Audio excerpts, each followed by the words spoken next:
due to time, I have to reduce myself to this testimony. Okay, which is very great.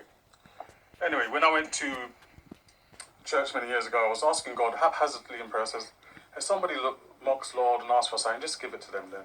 Second time, same thing was said. The third time, if somebody mocks and asks for a sign, just give it to them then. And I thought nothing about the prayer until God answered it. So I used to work in the building trade, and I was underneath a canopy. And say the canopy was that long, and then outside you had the sand, the shingle, the hopper that moves around that creates the concrete, and it lifts up. And God had me to go out here and pray on one knee, and the rain stopped. So if the canopy was this long, there was 8 of us there. Anyway, a guy I took to church was a Caucasian white man, and the church was predominantly black. And he says he can't come here because it's predominantly black. And I says, well, me and you make the difference. If they see us, they would come in.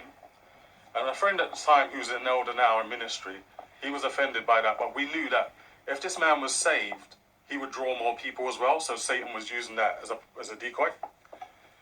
Anyway, we didn't detour from that. Anyway, so he came to the workplace, and they used to mock and jeer me when I used to read the Bible at work. And they used to try to, anytime I'm getting closer to the Lord and the Lord's getting closer to me, they used to interrupt the scriptures. Or when I was going to pray out in the garage, they would throw nuts, bolts, whatever, try to mimic, copying, speaking in tongues like I was speaking tongues. And, to go on to the message where rain stopped on my prayer, it was a case that I was under a canopy, and the man that came to church with me that I was talking about, he said,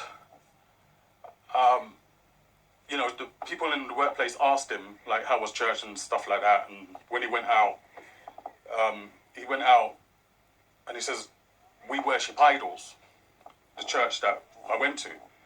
Well, in essence, we could not take down the pictures because we rented the building, we could not take down pictures that were there for the church that was there before. So we just rented the building. So when he went to the workplace and said that, I felt cut up inside. I personally took it and I bent my head down, and I felt embarrassed, and I felt cut up and hurt by what he said. And God spoke to me, and I saw a vision of a 4-foot circle. It was a water going down like so, and God was covering me under that mantle. And God spoke to me and says, as the man was before me saying, he was saying, if God's real, show us a sign then. That's when God spoke. And God spoke to me at the same time the man's talking. So God said, go out there, pray on one knee. When you come back, the rain's going to stop. So I said to the man, okay, by the time I go out here, pray on one knee, come back, the rain's going to stop. It shut off like shower. 4 believed and 4 mocked.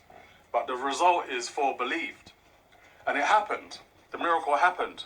But it was by instruction, like Moses hit the rock and water came forth. It was by instruction. And I followed God's instruction obediently, obeying what God said. And he produced a miracle. Well, in closing, this great miracle happened, but I fussed with the Lord about it, because I'm thinking, why would you do it for 4 people when you could have done it for 1 million people, or many people that could have heard about this miracle? But God has his ways. In Isaiah 55, verse 8 and 9, it says, his ways are not ours, his ways are not our ways, his thoughts are not our ways. So, he has his ways, and he knows why he did that, why 4 saw that. But now you are hearing about it, so those who believe it out there could even forward the message, which would be great. And feel free to do so. Rain stopping on my prayer happened twice in the same workplace. God inconvenienced cloud in the same workplace. There was one time I was working outside, it was raining, and there was a demonic force above me. And as I could feel pressure by working outside in the rain, shoveling, the demonic force was above me, and I felt it, I discerned it. And then that force out there was demonic. And I said to the Lord, by the time I go to the canteen, and I said it under my voice as I was walking towards the canteen, I says, by the time I go to that canteen, and pray and come out. The rain don't stop, but I'm going home. So my reaction to that, I was going to go home from the workplace and not even tell them I was going to leave. You know, if it sounded rude, it's rude, but I was going to leave. But anyway, what God did, when I went into that canteen and prayed, as soon as the door shut, the rain stopped. And it shut off like shower again. And that's two miracles over the same workplace.